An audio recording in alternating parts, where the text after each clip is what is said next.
Hello guys आं दिनै नोंथांमोननो मोनसे आनबक्सिं भिडिअ लाबोदों। नैबे जादों बीपी टेस्ट खालामग्रा मेसिन। मडेला जादों मेडटेक BP 12 मोजां ब्रेन्ड। बेजों लोगोसे टेस्ट खालामनानैबो देखायगोन आङो। दा बिदिब्ला नोंथांमोन नायलांबाय थादो भिडिअखौ जोबनायसिम नायबानो जाबाय, अब्लानियानो मोजां डिटेल्सखौ मोननो हागोन। होनबा बिदिब्ला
बेटारिफोर डाउन जायोब्ला नैबे केबलजोंबो बाहायनो हागोन। नैबे केबलावसो मोननाय जायो, एडाप्टार मोननाय जाया।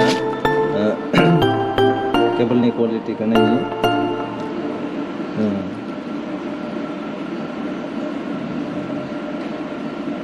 थिग थागानो केबलनि क्वालिटियाबो। नैबेखौ नैबे नोंथांमोननि मबाइल चार्जार एडाप्टारखौ मोननाय जाया। जिहेतु मबाइल चार्जार नोंसोर बयहाबो थाखायो, नैबेजोंनो बाहायनो हायो। नैबेथिं सोग्रा दं,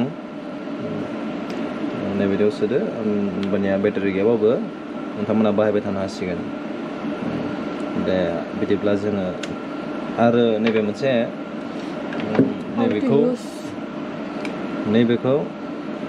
नैबेथिं मोनसेल' दङ, बिराद इजि। नैबेयाव सोबानो जाबाय आरो बास, होमबानिया नायजासिगोन। दायो बिदिब्ला जों टेस्ट खालामनायखौ नायनो।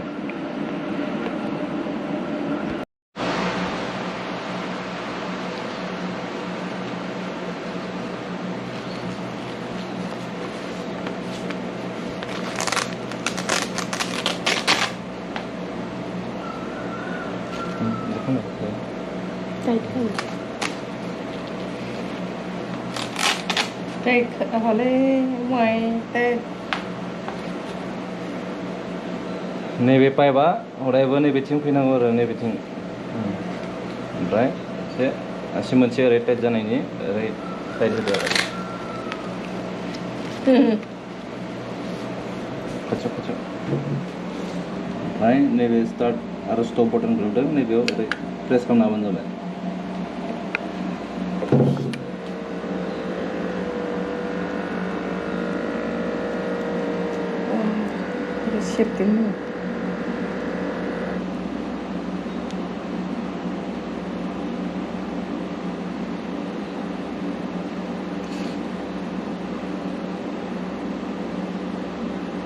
Exactly.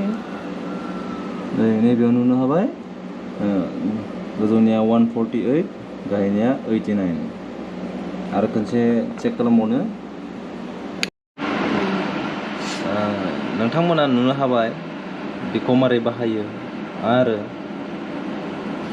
नोंथांमोननोबो बेबायदिनो प्रेसार चेक खालामग्रा मेसिनखौ नांगौबा आंनि डिसक्रिपसनाव मोननो हागोन प्राइसआ बारा दाम नङा 17-18 बेबायदिनो आप डाउन जाबाय थायो नोंथांमोना फ्लिपकार्टनिफ्राय एबा एमाजननिफ्राय पारचेस खालामनो हागोन दा बिदिब्ला जों बे भिडिअखौ बेयावनो फोजोबबाय नोंथांमोना आरो अन्नानै आंनि चेनेलखौ साबस्क्राइब आरो शेयार आरो लाइक खालामना होगोन होननानै आसा थाबाय गोजोन्थों